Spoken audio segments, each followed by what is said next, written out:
Charles Leclerc's terrible luck at home in Monaco has continued, while Jack Doohan got a taste of F1 in Qatar.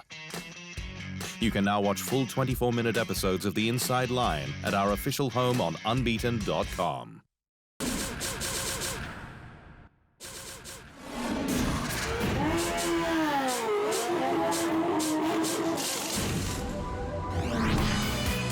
Charles Leclerc's hometown hoodoo has continued, with the 24-year-old crashing Niki Lauda's 1974 Ferrari 312B3 during a demonstration run on Sunday before the historic Monaco Grand Prix. Leclerc, who failed to start last year's Monaco F1 race from pole after a crash in Q3, got to grips with the iconic car at Ferrari's test track Arnoux before heading to the Principality, where he crashed it at La Rascasse on his third lap following a brake issue where the pedal went to the floor. Leclerc's confidence, though, was unaffected and will return to Monaco later this month with the home win his childhood dream.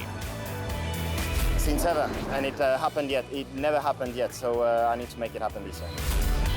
Reigning world champion Max Verstappen was a spectator during the historic event. Qatar might not be hosting a Grand Prix this year, but there was F1 on track last weekend, with French marque Alpine swooping in with its junior drivers Oscar Piastri and Jack Doohan for an all-Australian test. For Doohan, the son of five-time 500cc world champion Mick Doohan, it was his first run in F1 machinery, and he completed 72 laps of the Losail track in last year's car, Alpine's A521, with Piastri doing 156. Piastri is expected to drive this year's car in a free practice session at a Grand Prix in the second half of the season.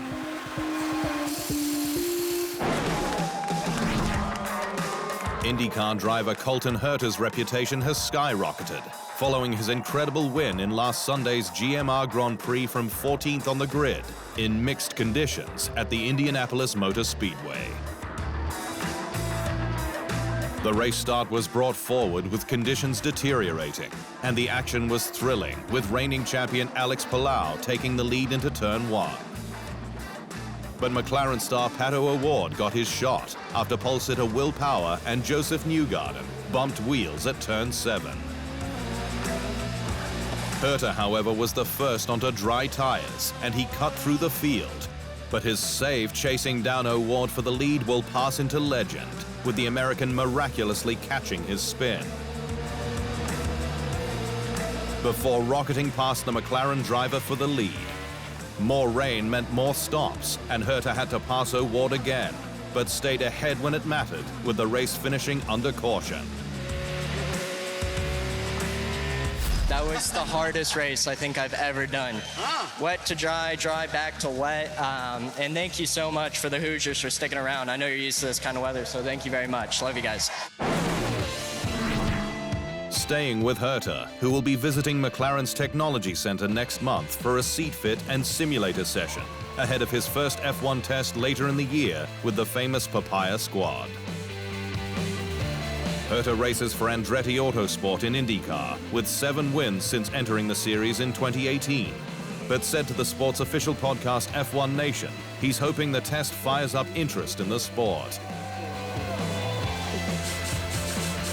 It's going to be very important to do a good job in the test and hopefully open some doors. You know, as far as I'm concerned right now, right, I don't have a race seat. I don't have a contract for one. So anything can happen, for sure. McLaren has yet to reveal the date it's set for Herta's test, thought to be later this year, and the American knows a lot rides on that first run. If this doesn't lead to anywhere with McLaren, it gets people talking a little bit more, and maybe we'll open a door if I can go quick enough in the car.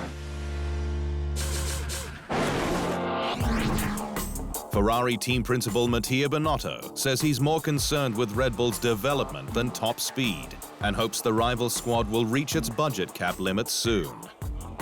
Ferrari was 2-3 in Miami, with Charles Leclerc and Carlos Sainz no match for Max Verstappen in the race, with his RB18 simply too fast for his 3rd win from 5 races.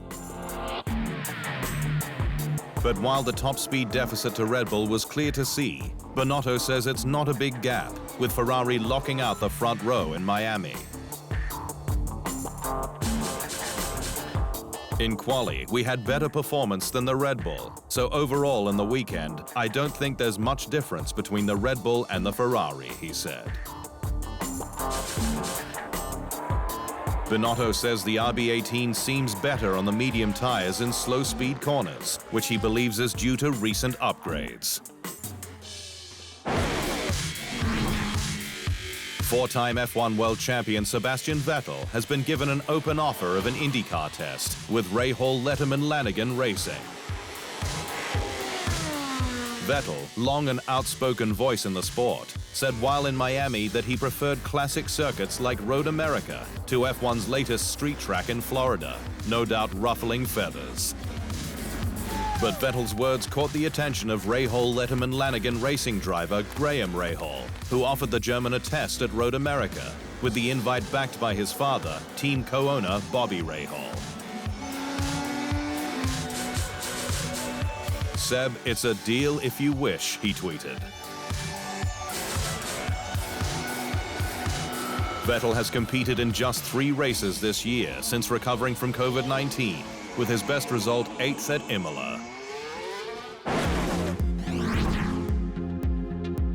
McLaren has confirmed it will enter Electric Open Wheel Series Formula E from Season 9, taking over Mercedes squad and team boss Ian James, who will remain at the helm.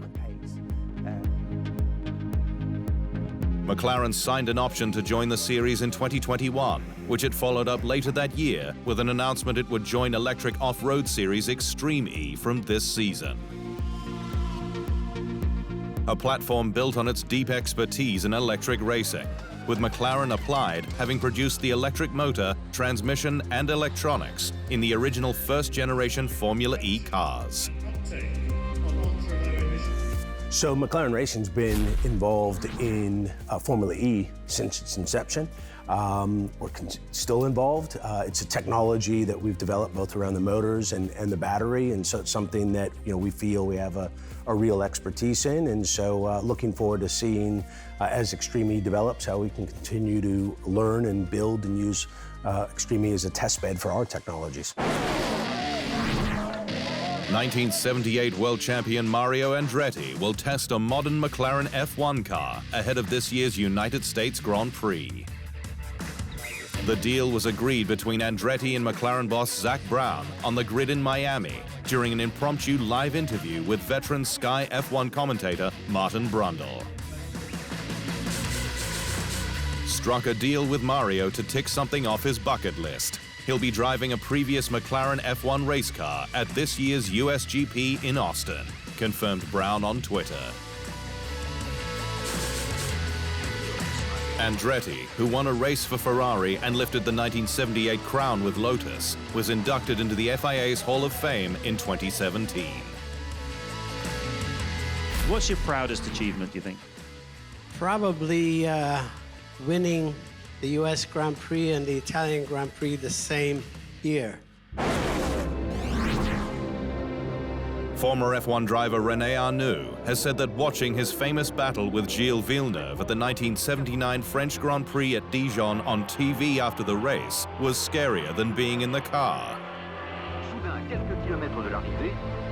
Arnoux, in reflecting on the iconic fight he lost for second place 40 years to the month after the passing of Villeneuve, said to F1's official podcast Beyond the Grid that it even astonished Ferrari's then technical director Mauro Fughieri, who watched it back with them. I am really more afraid when I see the race on the TV than when I was sitting in my car. When we have a finish for the flag, and Fughieri was behind me, and he said, with the hand in the sky, these two guys are completely crazy, because this is not for the first place, it was the second and third place. Arnoux, who would later drive for Ferrari from 1983 to 1985, still sees the race as the highlight of his time in the sport. It was one of the best race in my career. Why? Because it was between Gilles and me, and between my best friend and me.